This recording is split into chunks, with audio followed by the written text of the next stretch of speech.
আসসালামু আলাইকুম। আপনারা তো অনেকে ধোসা খেয়েছেন, কিন্তু কিভাবে বানাতে হয় সরাসরি কি দেখেছেন?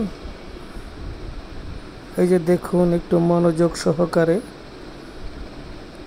প্রথম গরম তাপার উপরে যে কাইটা বানানো হয়েছে মেলে দিল, তার উপরে একটু আলু বা ডাল জাতীয় কিছু একটু মেখে দিল। শেষ হইতে থাকবে, ধীরে ধীরে তাপে তাপে চলতেছে, প্রচণ্ড তাপ। সুন্দর, এখন অন্য কাজ করতে পারবেন। এই তো, এটার সাথে কি কি দিয়ে খাবেন, বিভিন্ন আইটেম আছে, আপনি যেভাবে খেতে পারেন। চিকেন দিয়ে খেতে পারবেন, ডাল দিয়ে খেতে পারবেন, বুটের ডাল দিয়ে খেতে পারবেন, তারপরে টক দই দিয়ে খায় অনেকে।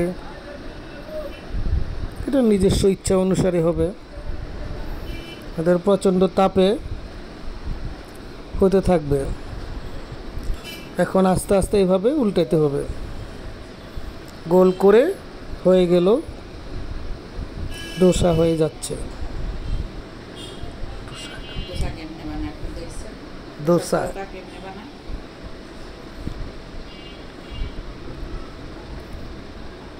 এবার যে যে আইটেম লাগবে সেটা নিয়ে খেতে পারবেন। খুব সুস্বাদু, খেতে ভালো লাগবে, সবারই পছন্দ। আসসালামু আলাইকুম।